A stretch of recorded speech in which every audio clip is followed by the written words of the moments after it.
ಎಲ್ರಿಗೂ ನಮಸ್ಕಾರ. ಇವತ್ತಿನ ತರಗತಿಯಲ್ಲಿ ಪ್ರಮುಖ ಐತಿಹಾಸಿಕ ಘಟನೆಗಳ ಮುಂದುವರಿದ ಭಾಗವಾಗಿ ತಿಳ್ಕೊಳ್ಳೋಣ. ಅದಕ್ಕಿಂತ ಮುಂಚೆ ನನ್ನ ಚಾನಲನ್ನು ಪ್ರಥಮ ಬಾರಿಗೆ ನೋಡ್ತಾ ಇದ್ದರೆ ಸಬ್ಸ್ಕ್ರೈಬ್ ಮಾಡಿ, ಲೈಕ್ ಮಾಡಿ, ಶೇರ್ ಮಾಡಿ.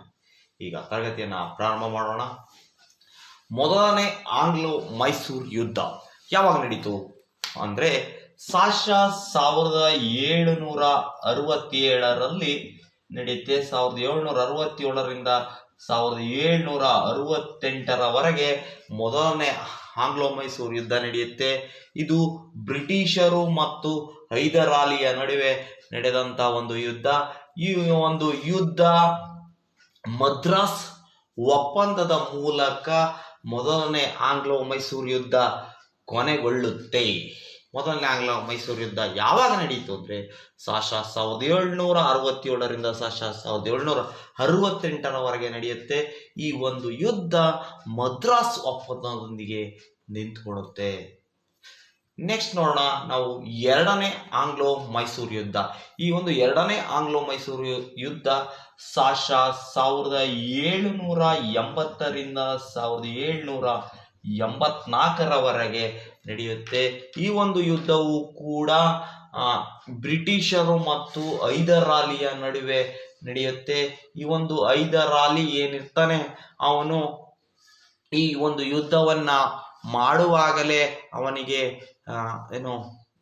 ಕೆಲವೊಂದು ತೊಂದರೆಗಳು ಉಂಟಾಗಿ ಆ ಯುದ್ಧದ ಸಂದರ್ಭದಲ್ಲೇ ಹೋರಾಡುತ್ತಲೇ ಏನಾಗ್ತಾನೆ, ಸತ್ತೋಗ್ತಾನೆ.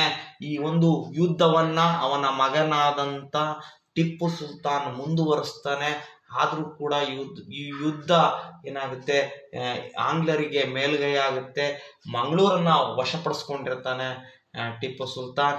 ಈ ಒಂದು ಯುದ್ಧ ಯಾವಾಗ ನಿಂತ್ಕೊಳ್ಳುತ್ತೆ ಅಂದ್ರೆ 1784ರಲ್ಲಿ ಮಂಗಳೂರು ಒಪ್ಪಂದದೊಂದಿಗೆ ಎರಡನೇ ಆಂಗ್ಲೋ ಮೈಸೂರು ಯುದ್ಧ ನಿಂತ್ಕೊಳ್ಳುತ್ತೆ.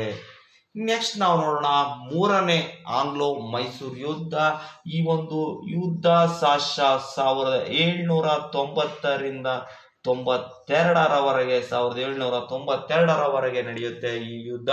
ಈ ಯುದ್ಧವು ಕೂಡ ಬ್ರಿಟಿಷರು ಮತ್ತು ಟಿಪ್ಪು ಸುಲ್ತಾನನ ನಡುವೆ ನಡೆಯುತ್ತೆ. ಈ ಒಂದು ಯುದ್ಧದಲ್ಲಿ ಬ್ರಿಟಿಷರಿಗೆ ಮೇಲುಗೈ ಆಗುತ್ತೆ. ಈ ಒಂದು ಯುದ್ಧವು ಕೂಡ ಶ್ರೀರಂಗಪಟ್ಟಣ ಒಂದು ಒಪ್ಪಂದ ಆಗುತ್ತೆ.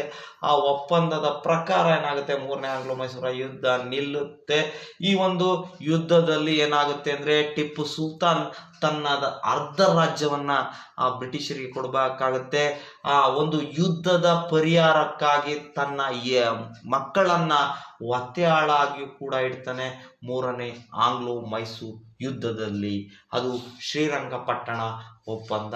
ಇನ್ನ ನಾಲ್ಕನೇ ಆಂಗ್ಲೋ ಮೈಸೂರು ಯುದ್ಧ ಏನಾಗುತ್ತೆ ಅಂದ್ರೆ ಇದು ಸಾಶ 1799ರಲ್ಲಿ ನಡೆಯುತ್ತೆ. ಈ ಒಂದು ಆಂಗ್ಲೋ ಮೈಸೂರು ಯುದ್ಧದಲ್ಲಿ ತನಗಾದ ನೋವನ್ನ ತೀರಿಸ್ಕೋಬೇಕು ಅಂತೇಳಿ ಟಿಪ್ಪು ಸುಲ್ತಾನ್ ಸಾಕಷ್ಟು ಪ್ರಯತ್ನವನ್ನ ಮಾಡ್ತಾನೆ. ಆದ್ರೆ 1799ರಲ್ಲಿ ಆ ನಾಲ್ಕನೇ ಆಂಗ್ಲೋ ಮೈಸೂರು ಯುದ್ಧವನ್ನ ಮಾಡುತ್ತಿರುವಾಗಲೇ ಟಿಪ್ಪು ಸುಲ್ತಾನ್ ಸಾಯ್ತಾನೆ. ಆ ಮೂಲಕ ಏನಾಗುತ್ತೆ, ನಾಲ್ಕನೇ ಆಂಗ್ಲೋ ಮೈಸೂರು ಯುದ್ಧದ ಮುಖಾಂತರ ಏನಾಗುತ್ತೆ, ಮೈಸೂರು ಬ್ರಿಟಿಷರ ಕೈವಶವಾಗುತ್ತೆ. ಈ ಟಿಪ್ಪು ಸುಲ್ತಾನ್ ತಾನು ಧೈರ್ಯವಾಗಿ ಮಾಡ್ತಾನೆ, ಬ್ರಿಟಿಷರನ್ನ ಎದುರಿಸ್ತಾನೆ.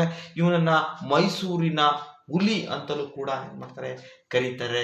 ಇದು ಪ್ರಮುಖ ಐತಿಹಾಸಿಕ ಘಟನೆಗಳ ಬಗ್ಗೆ ಇವತ್ತಿನ ತರಗತಿಯಲ್ಲಿ ತಿಳ್ಕೊಂಡ್ವಿ.